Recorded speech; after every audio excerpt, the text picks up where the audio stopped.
ಈಶ್ವರ ಮಾಡೋದೆಲ್ಲ ಅವಾಂತರ. ಬಡವಲ್ಕಾಯ್ ಅವರೇ, ಪೇಪರ್ಲು ಬಂದಿದೆ, ಜಗದೀರ ವಂಶದವ್ರದ್ದು ಒಡವೆ ಬಾಕ್ಸ್ ಸಿಕ್ಕಿದೆ.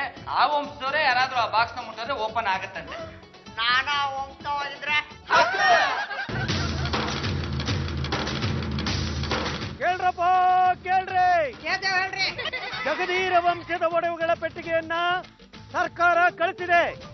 ನಮ್ಮ ಕೋಶಾಧಿಕಾರಿಗಳು ಇದನ್ನ ಇಲ್ಲಿಗೆ ತಂದಿದ್ದಾರೆ. ನಿಮ್ಮಲ್ಲಿ ಯಾರಾದರೂ ಈ ವಂಶಕ್ಕೆ ಸೇರಿದವರಾಗಿದ್ದರೆ ಈ ಪೆಟ್ಟಿಗೆಯನ್ನು ಮುಟ್ಟಬಹುದು. ಪೆಟ್ಟಿಗೆ ಬಾಗಿಲು ತೆರೆದ್ರೆ ಅವರಿಗೆ ಒಡವೆ. ಕೇಳ್ರಪ್ಪ, ಕೇಳ್ರಿ. ಈ ಪೆಟ್ಟಿಗೆ ತೆಗಿಯೋಕ್ ಹೋದವ್ರ ಕೈಗೆಲ್ಲ ಶಾಕ್ ಕೊಡ್ತಿದೆ. ಹಾಗಾದ್ರೆ ಬೇಡ ಬಿಡಿ ಸರ್, ಯಾಕೆ ಬೇಕು ಮುಟ್ಟೋದು, ಶಾಕ್ ಹೊಡ್ಸ್ಕೊಳ್ಳೋದು? ಈ ಪೆಟ್ಟಿಗೆಗೆ ಸೇರಿದ ವಂಶಸ್ಥರು ಇಲ್ಲೇ ಎಲ್ಲೋ ಇದ್ದಾರೆ ಅಂತ ಈ ಗಾಡಿ ಹೇಳ್ತಾ ಇದೆ. ಈ ಗಾಡಿಗೆ ಹೆಂಗ್ ಗೊತ್ತಾಗತ್ತೆ? ಎಷ್ಟು ತಳ್ಳಿದ್ರು ಗಾಡಿ ಮುಂದಕ್ಕೆ ಹೋಗ್ತಾನೆ ಇಲ್ಲ.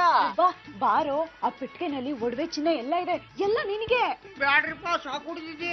ಇಲ್ಲ ಕಣೋ, ಪೆಟ್ಟಿಗೆ ಓಪನ್ ಆದ್ರೆ ಅದ್ರಲ್ಲಿರೋ ನಗನಣ್ಣಿ ಎಲ್ಲ ನಿನಗೆ. ಕರೆನಾ? ಹೌದು ಕಣೋ, ಬಾ.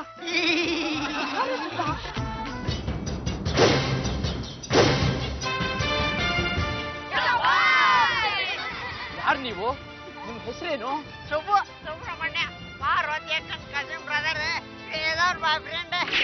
ಅಲ್ಲ, ನೀವು ಜಗದೀರ ವಂಶದ ಕುಡಿ. ನಾಲ್ರಿಪ್ಪ. ಹೌದು ಮಹಾಪ್ರಭು, ಅದಕ್ಕೆ ಪೆಟ್ಟಿಗೆ ತಾನಾಗೆ ಬಾಗಿಲು ತೆಗೆದಿರೋದು. ಜಗದೀರ ವಂಶದ ಕಡೆ ಕುಡಿಯಾದ ರಾಜಕುಮಾರ ಸುಬ್ಬು ಅವರಿಗೆ ಮಹಾರಾಜರು, ಈ ನಗನಾಣ್ಯವನ್ನು ತಾವು ಏನು ಮಾಡಬೇಕೆಂದಿರುವಿರಿ? ಜಗದೀರ ವಂಶದ ಬಗ್ಗೆ ನಾನು ನಿಮ್ಗೆ ಹೇಳೇನಿ.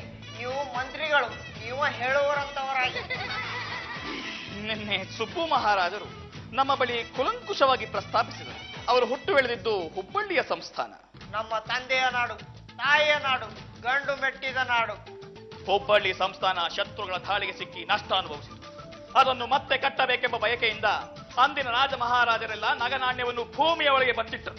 ಅದು ಮೂವಾಗಿ ಈಗ ನಮ್ಮ ಕೈಗೆ ಸಿಕ್ಕಿದೆ. ನಾ ಈ ನಿಧಿನ ತಗೊಂಡೋಗಿ ಹುಬ್ಬಳ್ಳಿ ಸಂಸ್ಥಾನ ಕಟ್ಟಬೇಕಂತ ಮಾಡೀನಿ. ಮಹಾಪ್ರಭು, ತಮಗೊಂದು ಮುಖ್ಯವಾದ ಸುದ್ದಿಯೊಂದನ್ನು ಹೇಳಲು ಬಂದಿದ್ದೇವೆ.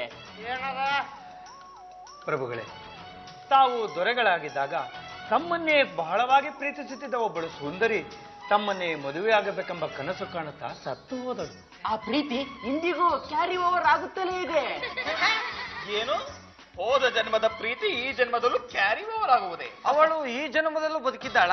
ಹೌದು, ನಮ್ಮ ಪ್ರಭುಗಳಿಗಾಗಿಯೇ ಎದುರು ನೋಡುತ್ತಿದ್ದಾಳೆ. ಅವಳ ಗುರುತಿಡಿಯೋದಾದ್ರೆ ಹೇಗೆ? ಯಾವ ಸುಂದರಿ ಪ್ರಭುಗಳ ಹಸ್ತವನ್ನು ಸ್ಪರ್ಶ ಮಾಡಿದಾಗ ಪ್ರಭುಗಳಲ್ಲಿ ವಿದ್ಯುತ್ ಸಂಚಾರವಾಗುತ್ತದೋ ಆಕೆಯೇ ಪ್ರಭುಗಳ ಭಾಗ್ಯದ ಹೆಂಡತಿ. ಪ್ರಭುಗಳೇ, ನಿನ್ನೆ ರಾತ್ರಿ ನೀವು ನನ್ನ ಕನ್ಸಲ್ಲಿ ಬಂದಿದ್ರಿ. ಹೌದಾ? ಆದ್ರೆ ನನಗೆ ನೆನ್ನೆ ನಿದ್ದೆನೇ ಬರ್ಲಿಲ್ವಲ್ಲ. ಬೇಡ ಬಿಡಿ. ನೀವೇ ನನ್ನ ರಾಜ, ನಾನೇ ನಿಮ್ ರಾಣಿ. ಅದೆಲ್ಲ ಆನಂತರ. ಮೊದಲು ಪ್ರಭುಗಳ ಹಸ್ತಸ್ಪರ್ಶ ಮಾಡಮ್ಮ. ಏನಾಯ್ತು? ವಿದ್ಯುತ್ ಸಂಚಾರವಾಯ್ತು. ಪ್ರಭು, ಈಕೆನು 400 ವರ್ಷಗಳ ಹಿಂದೆ ನಿಮ್ಮ ಪ್ರೇಯಸಿಯಾಗಿದ್ದ ಬಂದಾಕಿನಿ. ಈಕೆಯನ್ನು ನೀವು ಮಹಾರಾಣಿಯಾಗಿ ಸ್ವೀಕರಿಸಬೇಕು ಪ್ರಭು. ಸಂತೋಷ ಸಂತೋಷ. ನಮ್ಮ ಧೀರ ಸುಬ್ಬು ಪ್ರಭುಗಳಿಗೆ ತಾವು ಮಹಾರಾಣಿಯಾಗಿ ಬರುತ್ತಿರುವುದು ನಮಗೆ ಆನಂದವನ್ನು ತಂದಿದೆ. ತಮಗೆ ಶುಭಾಶಯಗಳು. ಕರೆಂಟ್ ಹೊಡಿತಾ? ಇದರಲ್ಲಿ ಏನೋ ಮೋಸ ಅಡಗಿದೆ. ದಾಸಿಯನ್ನು ಕರೆಸಿ. ಮಹಾಪ್ರಭು, ಇವುಗಳನ್ನು ಸಮಗ್ರವಾಗಿ ಪರೀಕ್ಷಿಸಿ. ಆಗಬಹುದು.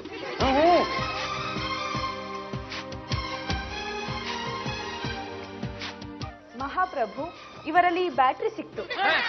ಮದುವೆ ಎಂಬ ಲಾಟರಿಗೆ ಈ ಬ್ಯಾಟರಿಯಾ? ಮೋಸ ಮೋಸ. ಇವಳನ್ನ ಈಗಿಂದ ಗಡಿಪಾರ್ ಮಾಡ್ರಿ. ಮಹಾಪ್ರಭುಗಳೇ, ಏನಾಯ್ತು? ವಿದ್ಯುತ್ ಸ್ಪರ್ಶ. ಎಲ್ಲ ಇನ್ನೊಂದ್ಸಲ ಮುಟ್ಟೆ. ನೀವು ಮುಟ್ಟಿದ್ರೆ ಶಾಕ್ ಹೊಡಿತದಲ್ರಿ. ಹಾಗಾದ್ರೆ ಇವಳೇ ನಿಮ್ಮ ಮಹಾರಾಣಿ. ಪ್ರಭು, ಇವಳನ್ನೇ ವರಿಸಿ. ನೀವು ನನ್ನ ಮಹಾರಾಣಿ. ನಮ್ಮಿಬ್ಬರು ಮದುವೆನ ಅದ್ದೂರಿಯಾಗಿ ಮಾಡೋಣ. ಎಲ್ಲರೂ ನಮ್ಮ ಮದುವೆ ಬರ್ಬೇಕು. ಯಾರ ನನ್ನ ಮದುವೆಗೆ ಬರಲಿಲ್ಲ ಅಂದ್ರೆ ಅವರಿಗೆ ತಲೆ ದಂಡ. ಏನಾಯ್ತು? ಮಾಮ, ನೀ ನನ್ನ ಮದುವೆ ಬರಲಿಲ್ಲ ಅಂದ್ರೆ ನಿನಗೂ ತಲೆ ದಂಡ. ತಲೆ ಇರೋದೇ ದಂಡ.